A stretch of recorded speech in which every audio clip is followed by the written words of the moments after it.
Matt, it's been a tough 10 days against four of the top sides in the league. Think that was our best performance and least deserved defeat this evening? Yeah, definitely. I thought we were good for large spells. A very dominant performance. I was pleased with the first half.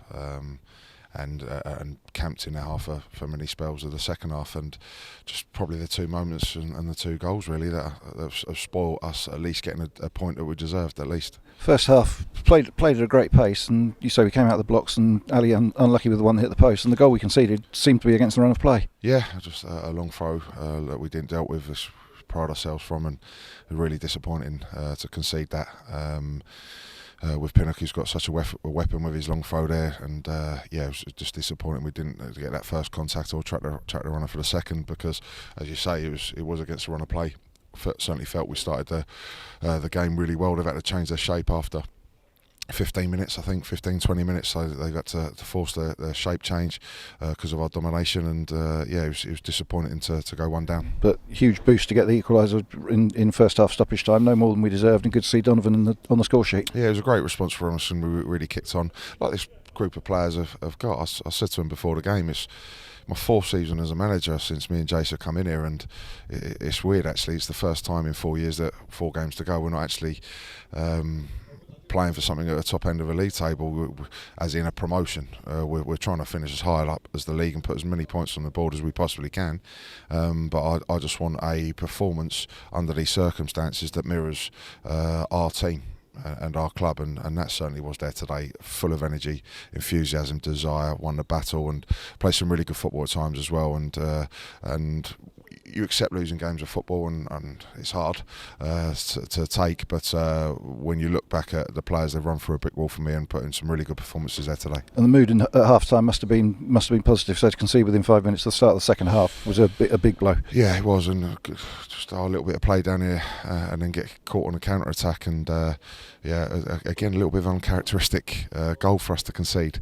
So that's probably here's the two downsides on the goals really, because then again our response, we've had chances, and David, and that's not a corner when it looks like he certainly blocked it when he's just about to tap it in to put us 2-2, and we've had some really good passes of play and worked ourselves in well. And the pressure at the end, you got the feeling if there had been another 5 minutes or so, we might have grabbed that equaliser. Were you a bit surprised when the ball went up, just saying 3 minutes to go? Yep. Yeah, it was 3 minutes. But it was a pity in a way, because I think a lot of people were expecting sort of five or six, and it would have given us a chance to put pressure on Northampton, which we've been doing for the previous 20 minutes, and a draw would have been probably a fair result. Yeah, it would. And it's just it was frustrating. Yeah, and Lee Angol missing tonight. Still had to make a couple of changes with the injuries, but got Will Randall back in the side and Ben Goodliff as well. Yeah, Lee quite a bad dead leg from Saturday, so we'll see how he settles down. And then Josh, just feeling his ankle a little bit, so we had to be careful with that one after his layoff. So to play 2 games so quick with that would probably be not great practice. So, but great to have Ben Goodliff, who hasn't had much sleep. But great to have him back out there today as well. We just need to mention Louis John as well, because we haven't mentioned him for a couple of weeks. Still on the sidelines. Is there any prospect of him being back before the end of the season? No, we just really got to manage him now over this off-season and get him really fit and raring to go on the first day of pre-season, hopefully. Substitutions tonight, the only one made right at the end. I don't know whether Ben was injured or just coming off for a bit more of an attacking thing, but for unusual not to make a substitution in virtually 90 minutes. Yeah, because I was so happy with what we're doing, and sometimes substitutions can just take the flow out of your game, and I thought we were well on top and really pushing, so I didn't really felt the need to change anything. And Goody just a bit of fatigue in his groin there, so nothing major, not a pull or anything. So as I say, just with the week he's had, it was just being careful that didn't turn into anything more. So moving Kizzy and bringing Enzio on there. And I've got to say, in the 4 years we've been doing this, I've very rarely seen sort of you get worked up on the touchline, but in the first half there seemed to be quite a lot of tension between the two benches.